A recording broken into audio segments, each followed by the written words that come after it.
European civilization, too, finds itself at a consequential juncture. Finland has served as a pillar of the Western order for generations, as it now also introspects about the contours of the future.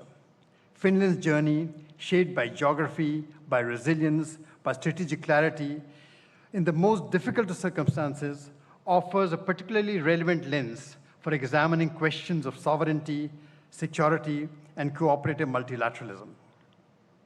Finland understands that nations, small and large, must navigate not through assertion alone, but through the conscious refinement of national interests. We no longer actually operate in the simple world of states talking to states. So that is why we have Raisina. We live in a multi-nodal reality, where knowledge and power flow through networks encompassing far more than just governments.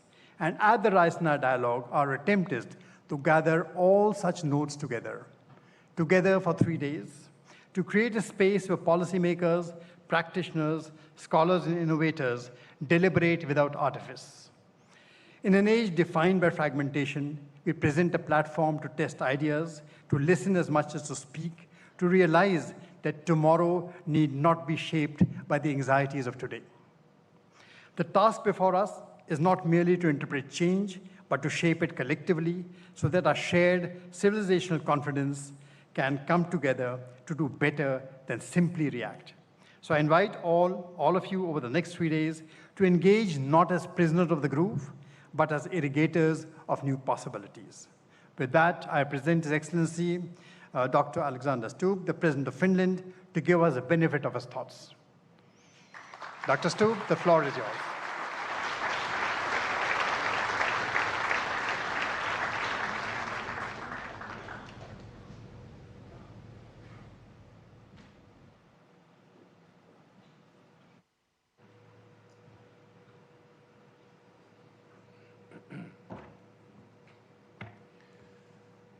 Mr.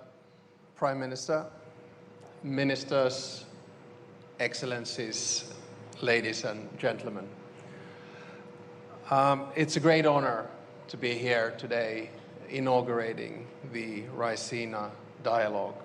It's also a great honor for me as the President of Finland to have spent the better part of 3 hours in the presence of the Prime Minister of India, Narendra Modi, today. We got to be such good friends that I feel I can say this. For me, it was an empowering moment because today we stood there together representing almost 1.5 billion people.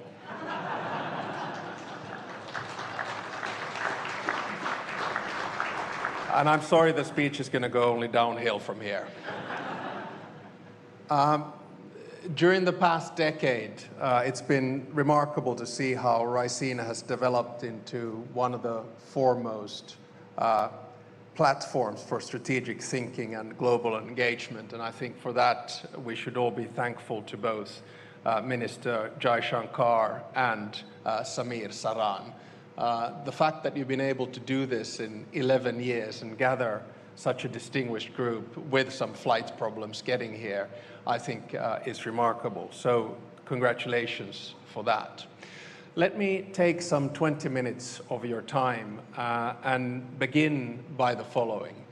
I think we human beings make 3 mistakes. The first mistake is that we over-rationalize the past. We think that the world worked in a certain way and juxtapose examples thereof. The second mistake we make is that we over-dramatize the present. And when we do these 2 mistakes, the problem is that we end up underestimating the future. And I'll try to avoid that today, but the problem is that us nerds of international relations, we quite often draw parallels between the past and the present, sometimes to make convincing sounding predictions, and sometimes just to make the case that the world was more orderly and much better in the good old days. At the same time, we get quite het up about things that we see around us, as if the world has never experienced crisis of the scale that we are presently facing. I was reminded of this lately when, over the holidays, I read the biography of U Thant, former Secretary General of the UN, first Asian one. The book was called The Peacemaker. And I just drew the conclusion that, at least having read that, the number of global crises is actually fairly constant. Now, by this, I do not, in any which way, want to diminish the significance of the increase of the number of local and regional conflicts that we are now witnessing around the world. I'm deeply concerned what we see today in the Middle East, in Sudan, and in Ukraine, just to name a few. My worry, though, is that these conflicts are incrementally becoming global.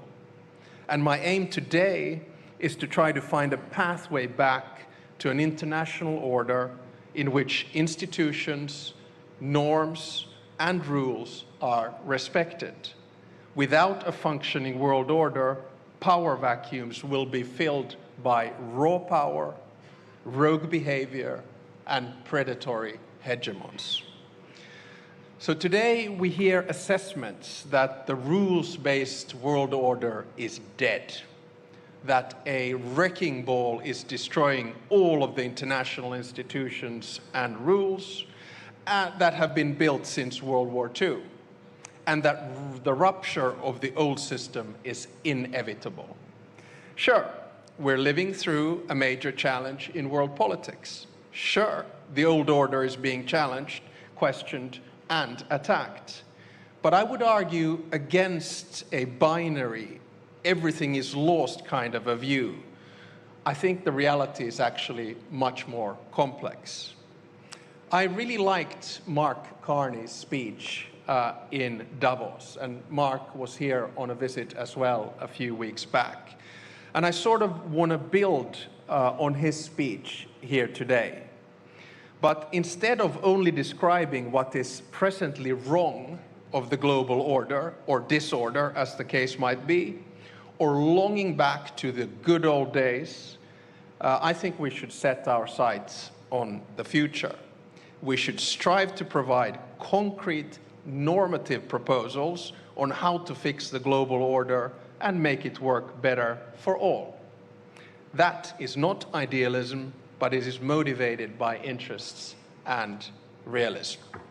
Now, you'll know that we Finns are often described as being cool, calm, and collected. And I see at least 2 former Swedish prime ministers and a former Danish prime minister in the audience, and you can ask them, I'm sure they will agree.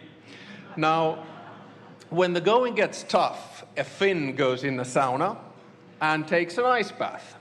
We consider it a good way to clear the mind, take a breather, and try to understand what is going on in the world. And that's what I'll try to do today. Not in the sauna or the ice bath, but here from the podium. I think this goes quite well with the theme of this year's Raisina dialogue, Sanskara, assertion, accommodation, and advancement, just like the chairman just noted. I think we have to sit down during these 3 days, take the world as it is, and make the best out of it in a dignified manner. So today I will kick off the Raisina dialogue by focusing on 2 things. First, I will attempt to identify the problem. So what's wrong with the world order today? And second, I will try to outline a number of possible concrete solutions for the future, which you can then tear apart in your dialogue. In both of these parts, I will reflect on India and what India teaches the world. It's an attempt by someone who's been born and bred into the Western dominated liberal world order to understand how the world is really changing and be open about it. My thesis is very simple. I believe that the global South will decide what the next world order will look like. And India, as a major power, will be a major, or if not the force in deciding whether the world will tilt towards conflictual multipolarity characterized by deals, transactions and spheres of interest, or whether the world will tilt towards a new cooperative, fair, and representative multilateral world order based on international institutions, rules, and norms. The policy choices that India and other key powers make truly matter in this time of transition. They will set the direction of the future. Let me begin by stating the obvious. The world is changing, much like it did after World War I, World War II, and the Cold War. It'll take a few days to settle, but only two things are sure. One, there are more players who have agency than they were after World War I or World War II, or indeed the Cold War. And number two, the starting point for a new settlement is different from 1918, 1945, and 1989. The global power balance has shifted. The global south has both demography and economy on its side. I mean, here we are in a country which is portraying growth rates of 7%, probably projecting all the way to 2047. And at the same time, it's the biggest democracy in the world. But my argument is that the era of a Western-dominated world is over. That's the disruption. This is obvious, but it will take some time to sink in across the West. Nostalgia can give us lessons, but it rarely provides us with solutions. So I think that a good starting point to any analysis is to deal with the world as it is, not with a world that we would wish it to be. So we live in a time of power politics, a time where might seems to make right. Violence has once again become a go-to foreign policy tool used around the world with very little restraint. In Ukraine, Russia is trying to subjugate a sovereign country through a war that is a blatant violation of international law. The way this war will end will have major consequences, not only in Europe, but globally. It is in all of our interests that the outcome does not reward the aggressor. In the Middle East, the events have taken rapid turns. We're now witnessing a regional escalation with countries who were pushing for diplomatic solutions. I had the chance to speak to the President of the United Arab Emirates yesterday and the Emir of Qatar today, while getting insights from the Prime Minister of India on how he sees the situation. In Sudan, the vicious circle of domestic power battles and regional rivalry have led to one of the deadliest conflicts of our time, forcing millions of people to leave their home. Gone are the days when international politics were predictable, even to some degree. Now each new day may bring new surprises and challenges to tackle. This is, of course, interesting for us who deal with international relations, but in terms of global stability, it is an ongoing challenge. One of my favorite foreign ministers, Dr. Jaishankar, has remarked, and let me quote once again, "Europe has to grow out of the mindset that Europe's problems are the world's problems, but the world's problems are not Europe's problems." End of quote. See, this is what you get. You give speeches and you quote someone else and immediately everyone applauds. I wholeheartedly agree with you, Dr. Jaishankar. What we need to recognize is that all the three examples that I mentioned, Ukraine, Middle East, and Sudan, and many other wars and conflicts, are all of our problems.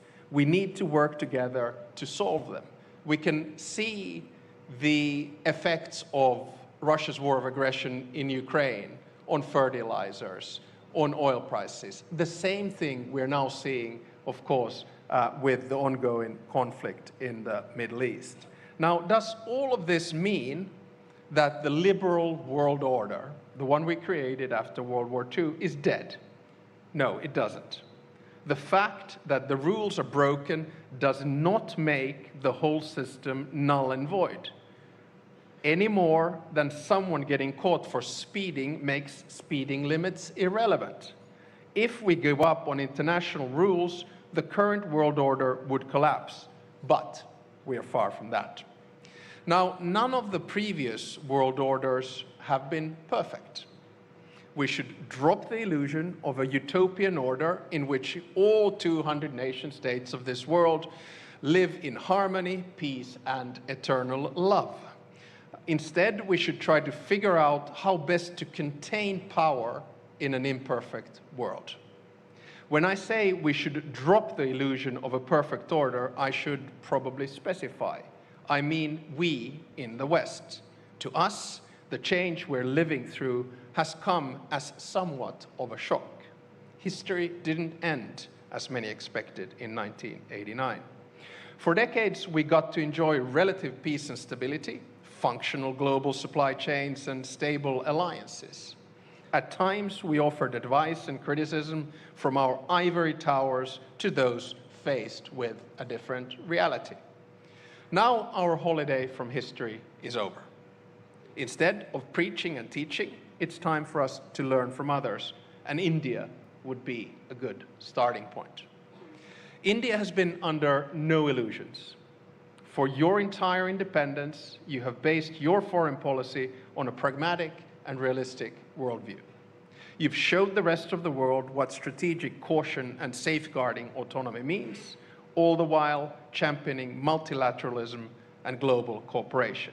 It is time that we all became a little bit more India.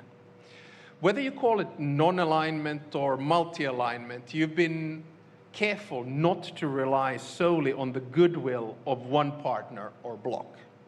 You have invested in your own security and actively developed partnerships in many directions. Your approach makes sense. You represent 1/5 of the global population, together with Finland.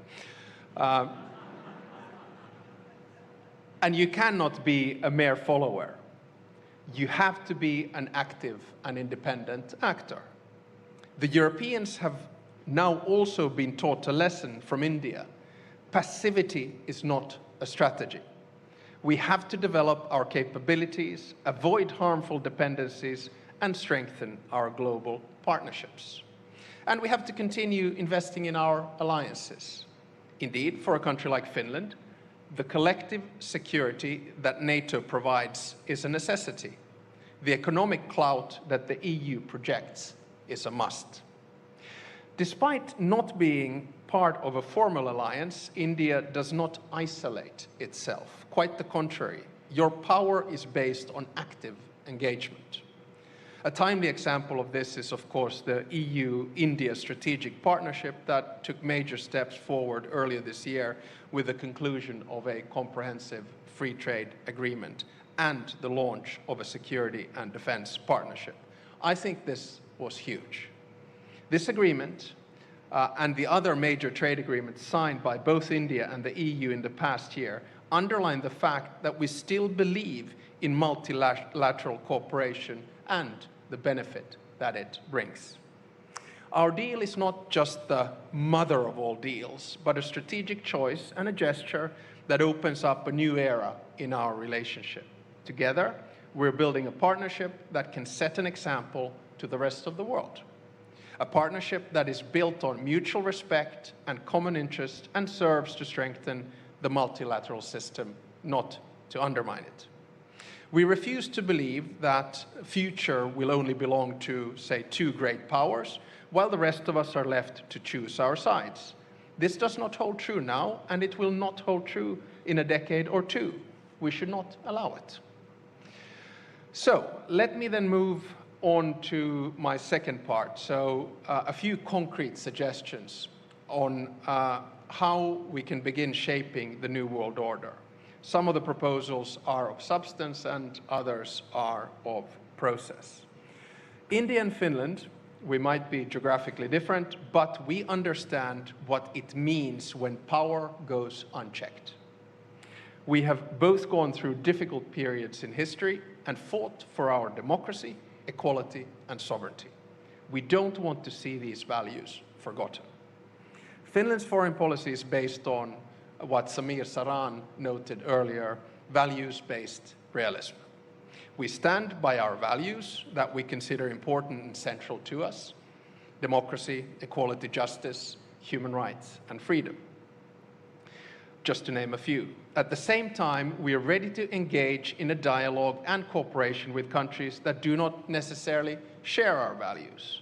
The aim is to find a balance between values and interests in a way that prioritizes principles but recognizes the limits of power and respect the reality of the world's diverse cultures and histories. You cannot solve the world's big problems, such as conflicts, technology, energy, or climate change, just alone. In many ways, India has been applying values-based realism for far longer than we have. Thousands of years ago, Kautilya's Artha Shastra recognized that the international system is competitive and interest-driven. It called for a pragmatic and realistic approach to statecraft. At the same time, the ruler's ultimate duty was to values and ethics guided by the concept of dharma. This marriage of interests, values, and principles is evident in how India works as a constructive founding member of the UN and one of the biggest contributors to global peacekeeping operations. Defending multilateralism is in your DNA. How then do we apply values-based realism in the multilateral system? I have three substantive proposals. Proposal number one, we need to improve representation. International institutions must not be one more tool of power for the powerful. Currently, their power structures reflect a world as it was, not as it is. The voices of the global south must be heard much louder than today. The obvious place to start is the UN Security Council. I have proposed 2 permanent seats for Asia, 2 for Africa, and 1 for Latin America. And let me be clear, India should have a permanent seat in the UN Security Council.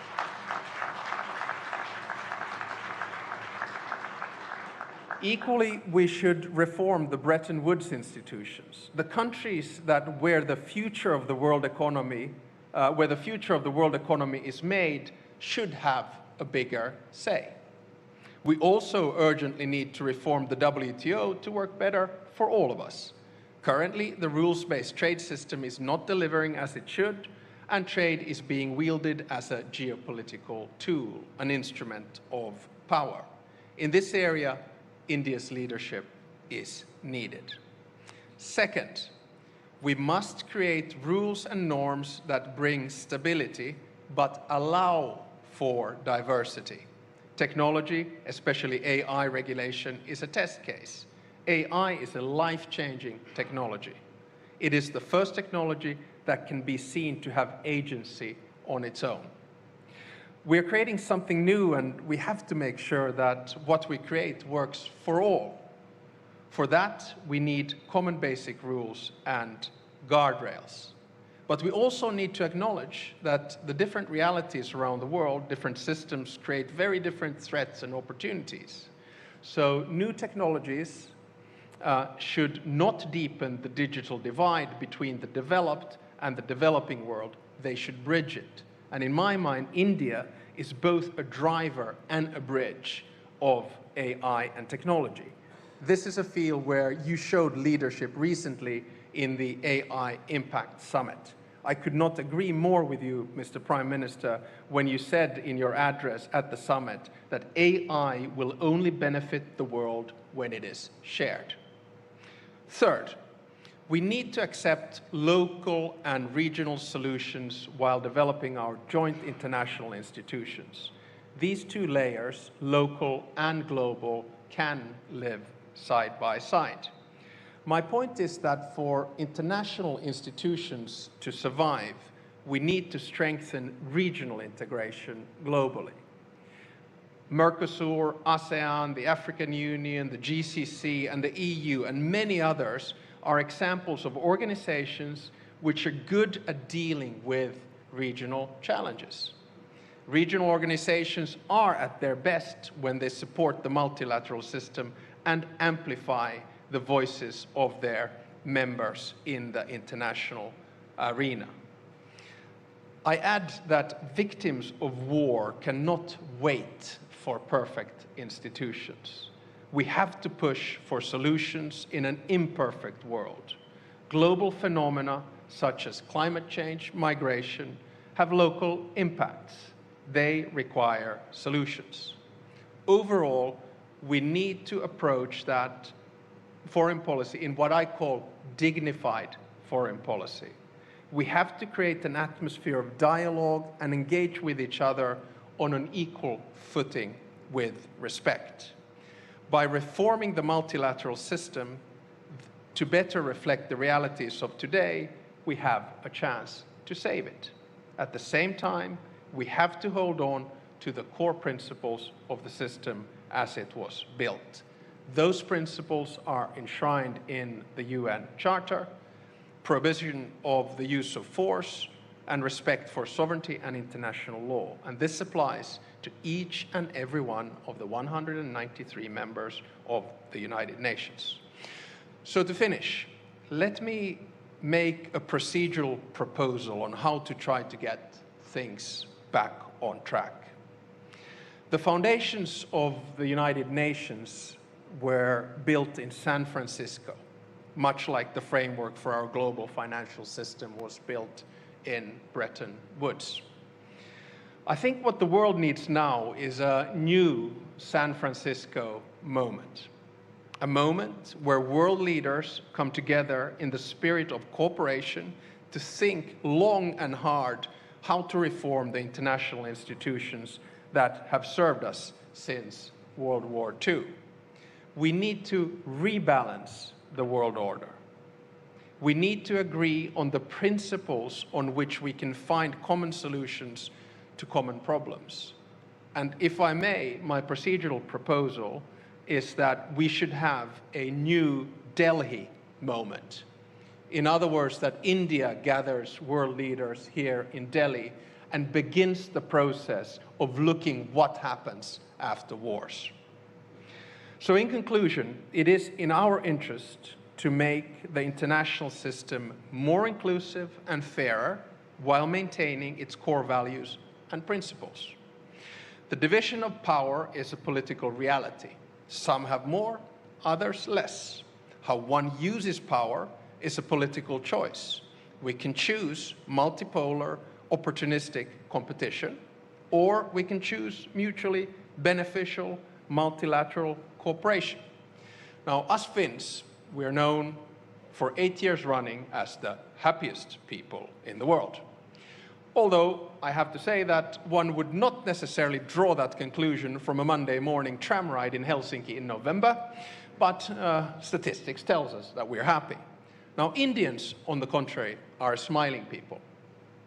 And you're constantly topping one very important statistic, the one that measures optimism. Most Indians believe that tomorrow will be better than today. So let's combine Finnish happiness and Indian optimism in constructing a fairer and a more stable new world order. Together, we're stronger. Thank you very much.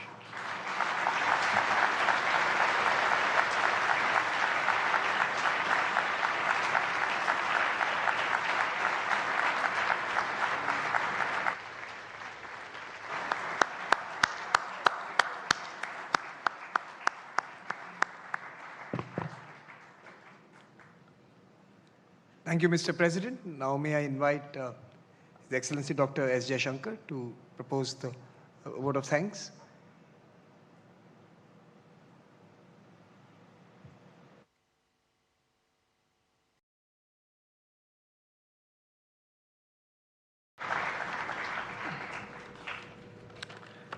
Namaskar and a very good evening to all of you. It is my privilege to once again deliver the vote of thanks at the inauguration of this Raisina dialogue. That we are in turbulent times was a reality already recognized, but that it could be intense enough to even impact participation here says a lot. Let me begin by thanking President Alexander Stubb, our chief guest this year. We have just heard his insightful, I'd say, happy and optimistic analysis of the global situation at a particularly complex time. That has certainly set the tone for further deliberations. In his well-established incarnation as an author, we will also have the pleasure of hearing him again tomorrow, specifically, I hope, on value-based realism. To Prime Minister Narendra Modi ji, I would like to say that your presence, as always, continues to serve as an inspiration. Events of the last year, including ongoing developments, only validates your belief that Indians must continue to develop a sharp global awareness and the world an equally relevant India awareness. And we must constantly update both. To the organizers of the dialogue, the speakers, the young fellows, and the attendees, you are what separates this event from all others. The openness, diversity, energy, and I would say even the atmosphere that characterizes Raisina is truly unique.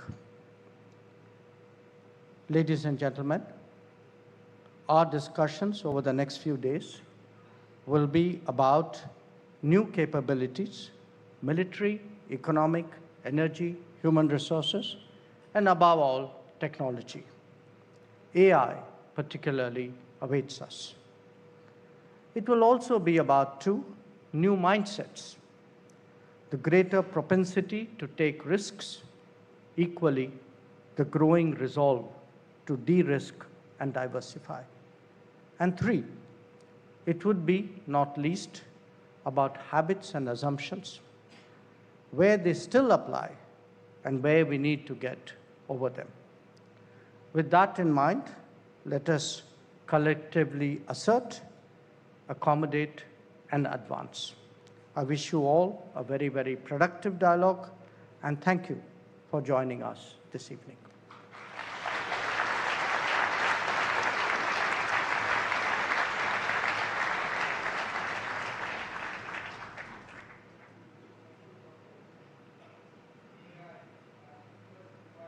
President Stubb and Prime Minister Narendra Modi ji on stage for a family photograph.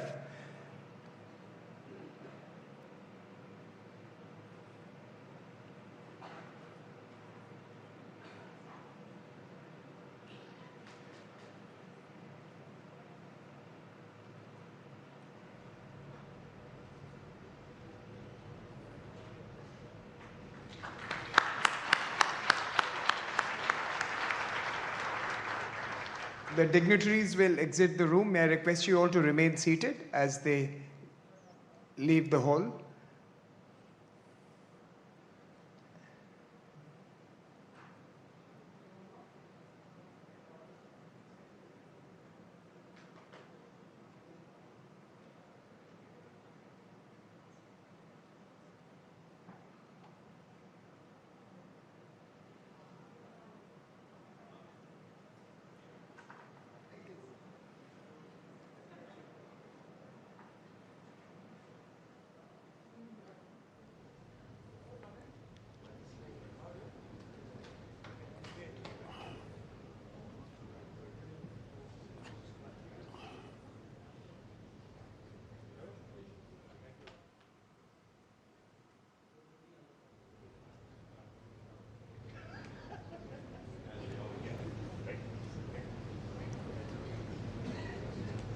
I request you all to still be here with us for a few more moments as the VIPs leave the venue. तो आप ये सीधा प्रसारण देख रहे थे। दिल्ली में Raisina dialogue 2026 की शुरुआत हो गई है। प्रधानमंत्री नरेंद्र मोदी वहां पर मौजूद रहे और